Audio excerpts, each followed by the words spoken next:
നെന്മാറയിലാണ് നാടിനെ നടുക്കിയ സംഭവം. ഗോകുലാണ് വിവരങ്ങളുമായി തുടരുന്നത്. ഗോകുൽ, ഇങ്ങനെയൊരു സംഭവം അത് എല്ലാവരെയും ഞെട്ടിച്ച ഒരു സംഭവമാണ്. ആദ്യം പിടിക്കപ്പെടില്ല എന്ന് കരുതിയാണ് ആദ്യത്തെ കൊലപാതകം ഇയാൾ നടത്തിയത്.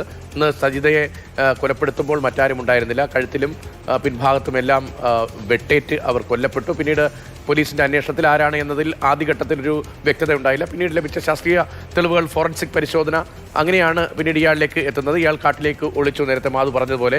പിന്നീട് പോലീസ് അവിടെ തിരച്ചിൽ നടത്തുന്നുവെന്നറിഞ്ഞ് വീണ്ടും നാട്ടിലേക്ക് ഇറങ്ങി. അപ്പോൾ പ്രദേശവാസികളുടെ ഉൾപ്പെടെ സഹായത്തോടു കൂടി അയാളെ പിടികൂടുകയായിരുന്നു. പിന്നീട് ഇയാൾ കുറ്റം സംഭവിച്ചു, കണ്ടെത്തി, ചോരപുരണ്ട വസ്ത്രങ്ങൾ കണ്ടെത്തി. അങ്ങനെയാണ് അത് അന്ന് ആ കേസ് തെളിയിക്കപ്പെട്ടത്.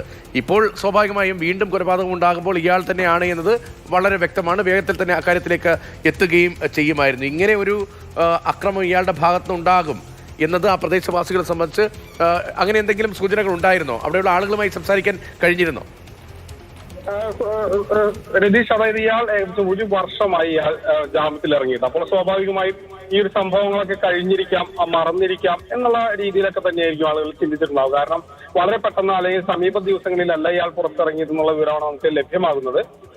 ഏകദേശം ഒരു വർഷത്തോളമായി ഇയാൾ ജാമ്യത്തിൽ ഇറങ്ങിയിട്ട് എന്നുള്ള വിവരവും ലഭ്യമായിട്ടുണ്ട്. അപ്പോൾ സ്വാഭാവികമായും അങ്ങനെയാണ് പലരും പ്രതീക്ഷിച്ചിരുന്നത്. പക്ഷേ ഇനി പെട്ടെന്ന് കഴിഞ്ഞ ദിവസങ്ങളിൽ ഏതെങ്കിലും തരത്തിലുള്ള സംഘർഷം ഉണ്ടായോ എന്നുള്ള ഒരു വിവരങ്ങൾ ലഭ്യമായിട്ടില്ല. പെട്ടെന്നാണ് ഈ ഒരു കൊലപാതകം പിന്നീട് ഉണ്ടാകുന്നത്. കാരണം ഏകദേശം ഒരു വർഷം മുമ്പ് എന്ന് പറയുമ്പോൾ പിന്നീടൊന്നും ഉണ്ടായിരുന്നില്ല, മറ്റു പ്രശ്നങ്ങളൊന്നും ഉണ്ടായിരുന്നില്ല എന്ന് പറയുമ്പോൾ സ്വാഭാവികമായും ആളുകൾ ഇത് പലപ്പോഴും മറന്നു തുടങ്ങിയിട്ടുണ്ടാകാം. അതിനിടയിലാണ് വളരെ പെട്ടെന്ന് ഇത്തരത്തിലുള്ളൊരു കൊലപാതകം ഉണ്ടാകുന്നത്. ആ പ്രദേശവാസികളെ സംബന്ധിച്ചിടത്തോളം വളരെ ഞെട്ടലാണ്. കാരണം നെന്മാറ പോലുള്ള പ്രദേശത്ത്, ഒരു ഗ്രാമപ്രദേശത്ത് ഇത്തരത്തിലൊരു ഇരട്ട കൊലപാതകം ഉണ്ടാകുന്നു, രണ്ടുപേർ കൊലപ്പെടുന്നു.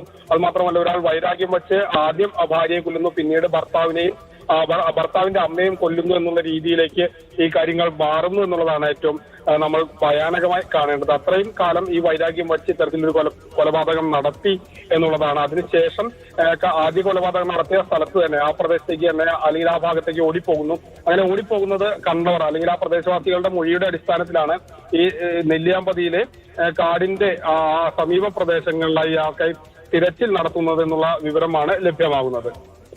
ഗോകുലാണ് വിവരങ്ങൾ നൽകിക്കൊണ്ടിരിക്കുന്നത്. എന്തായാലും പ്രതിയെ വേഗത്തിൽ പിടികൂടും. പ്രതി ഇയാൾ തന്നെയാണ് എന്നത് ഐഡന്റിഫൈ ചെയ്തിട്ടുണ്ട്. ആ ദിശയിലാണ് ഇപ്പോൾ കാര്യങ്ങൾ. ഒന്നും അവസാനിക്കുന്നില്ല എന്നുള്ളതാണ്. 2019 സ്വന്തം കുടുംബത്തൊരു ദൗർഭാഗ്യകരമായ കൊലപാതകം ഉണ്ടാകുന്നു. അത് അവസാനിച്ചു, മനുഷ്യൻ തിരികെ വന്നുകൊണ്ടിരിക്കാനുള്ള ശ്രമത്തിനിടെ വീണ്ടും അല്ലെ ആ കുടുംബത്തിന്, കുഞ്ഞുങ്ങൾക്കൊക്കെ എത്ര വലിയ നഷ്ടമാണ് ഉണ്ടാകുന്നത്. ഒരു പെൺകുട്ടിയാണുള്ളത്, ഹോസ്റ്റലിൽ നിന്ന് പഠിക്കുകയാണ്, അവിടെ ഉണ്ടായിരുന്നില്ല. കുടുംബത്തിൽ എല്ലാവരും ഇല്ലാതാകുന്ന സാഹചര്യം ഒക്കെ കുഞ്ഞുങ്ങൾ എങ്ങനെ അതിജീവിച്ചു പോകുമെന്നുള്ളതൊക്കെ മനുഷ്യൻ ചിന്തിക്കുന്നില്ല എന്നുള്ളതാണ്.